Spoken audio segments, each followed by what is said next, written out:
Cara, é, a verdade é que a gente pode explicar muita coisa, né?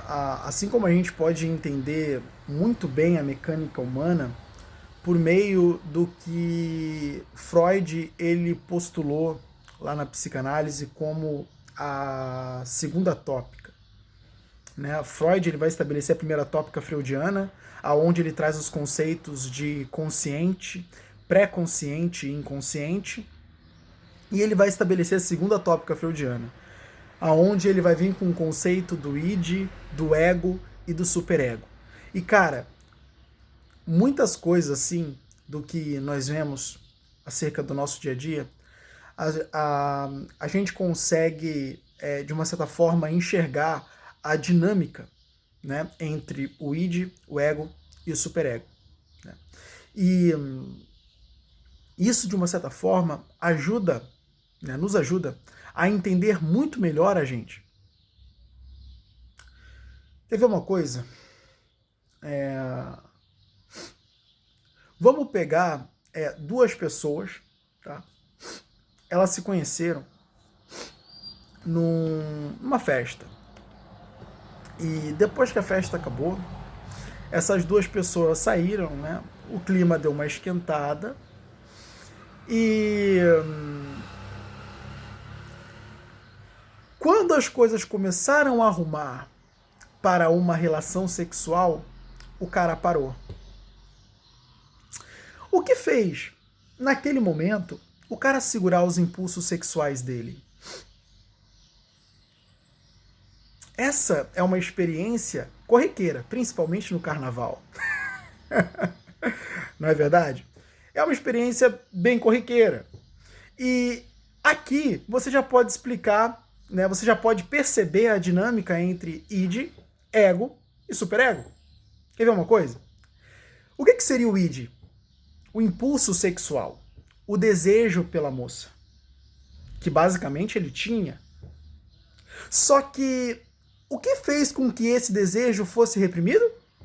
O nosso grande superego. O que o superego faz? Ele é um juiz, ele é um moralista por natureza. O superego ele vai simplesmente dizer, meu amigo, isso não é certo. Você sabe aí que se você engravidar essa moça aí, você vai ter que pagar a pensão alimentícia depois. Né? Você sabe também que você pode, de uma certa forma, até mesmo ferir os sentimentos dela. Alguns vão se importar com isso, logicamente, outros não. Depende de como o seu próprio superego ele é formado. Então, logicamente, essas coisas, né, fizeram com que o indivíduo, ele, de uma certa forma, não fosse mais adiante com a ação sexual. Né? Então você vê o id, irracional, ele não pensa, por isso que inclusive Freud, na verdade, o nome do id é isso em alemão. Então, é isso. É isso. Né? É exatamente no que o id, ele se constitui. É isso. Ó, toma aí, é isso. Não teve racionalização, não houve um certo pensamento acerca de certo e errado. É isso. E então o ego vai receber aquele impulso do id, e então o super-eu ele vai começar a agir também sobre o ego, trazendo a moral. Trazendo, digamos, o peso da consciência. Não é verdade, cara? Tem alguns problemas aí. Entende? Isso não é muito certo. Pode acontecer isso, pode acontecer aquilo. É melhor você não fazer. E vai caber ao ego mediar essas pulsões. Tanto o super-eu, tanto o super-ego, que também pode ser chamado de super-eu, quanto o id, eles são inconscientes. A consciência aqui é só o ego, e o ego ele fica com a bucha toda. Então o ego ele tem que definir. Realmente, não vou fazer, porque cedeu às pressões do super-eu. Foram muito maiores do que a do id. O super-ego venceu. Ou o cara pode decidir, não, eu vou fazer. fazer porque eu tô com vontade, tô querendo, né? E então, o ego cedeu às pressões do id. E basicamente o superego perdeu a batalha. Então, se você for ver, o superego ele vem como um fator limitador do id para estabelecer a homeostase do cérebro. É uma certa homeostase, ou seja, um equilíbrio. Então, o id ele vai mandar uma bucha de racionalidades e o ego vai trazer a consciência, a racionalidade para isso tudo. Porque isso pode, de uma certa forma, ser prejudicial. Se você vivesse somente sobre o id, você seria nada mais nada menos que um animal, respeitando aquilo que parte, né, do inconsciente, aqueles desejos irrefletidos, aqueles impulsos irrefletidos, e você se comportaria dessa forma. Mas por causa que você tem um superego, a moral ela cai como uma bomba, né? E ela acaba, de uma certa forma, fazendo você estabelecer limites aos seus comportamentos. É o que o super-eu faz. Então, esse cara, ele não engravidou a moça, né? Graças ao super-eu. Entende? Agora, se o super-eu perdesse, ele teria ido a fundo, né? E, de uma certa forma, teria engravidado a moça. Então, você tem essas ações, você percebe essa dinâmica em basicamente todas as relações humanas. Quando o indivíduo, por exemplo, sente a culpa, o que é a culpa? Você já parou para pensar acerca da culpa? Ó, a culpa é quando o indivíduo, ele basicamente se arrepende de uma coisa que ele fez. O que aconteceu aqui? O ego, ele não sucumbiu às pressões do id. Quer dizer, ele não sucumbiu às pressões do super-eu.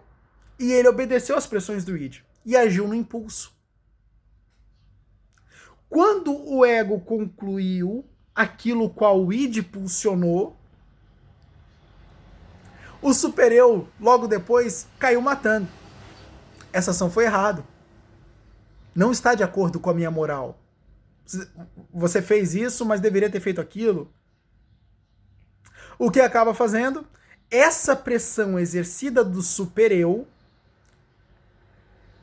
no ego, ela acaba gerando a culpa. Entende? Então, essas dinâmicas, elas explicam muito bem as coisas que acontecem.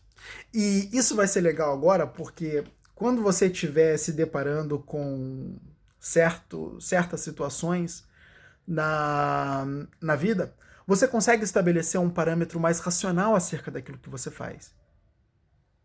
Quando você perceber que as coisas estão partindo muito do id e você está sucumbindo demais ao id, você já sabe que você tem um ego fraco e imaturo. E um ego fraco e imaturo vai te levar a cometer erros que você vai pagar bem caro por eles. Agora, quando você está percebendo que você está agindo muito sobre as ações do super-eu, isso quer dizer que você está sendo um cara, de uma certa forma, muito moralista. Entende? Um cara muito moralista. Que acontece que você também é um cara que vai ter uma gama de desejos reprimidos. O que, por exemplo, pode te levar à tristeza, à apatia. Né?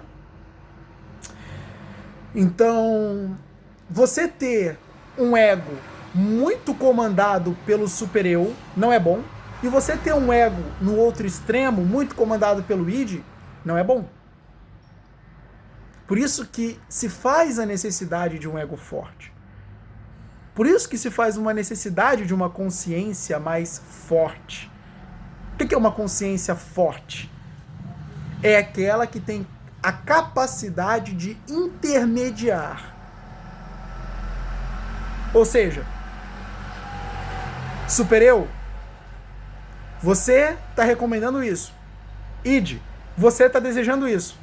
Ego, eu vou decidir por isso.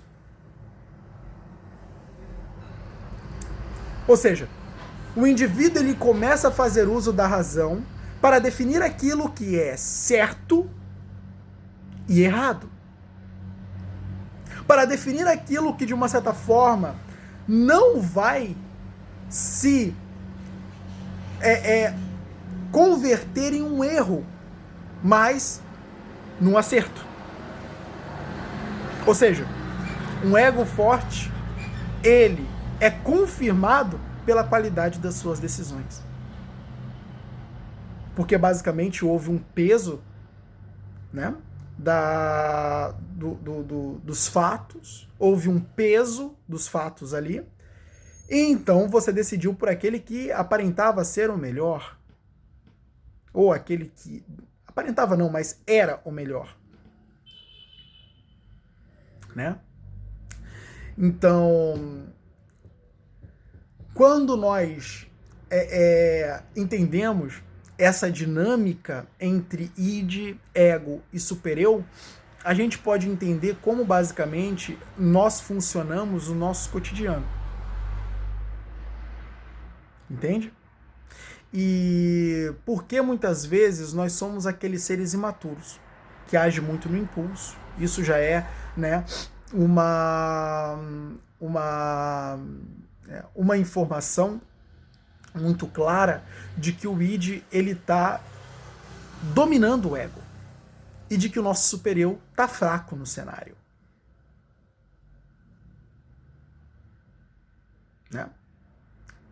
Então, repare nas suas ações, na própria condução do seu próprio ser, repare na maneira como você se comporta no seu dia a dia. O que está sendo o resultado entre a dinâmica do id, do ego e do superego? Como essa dinâmica está funcionando? Entende?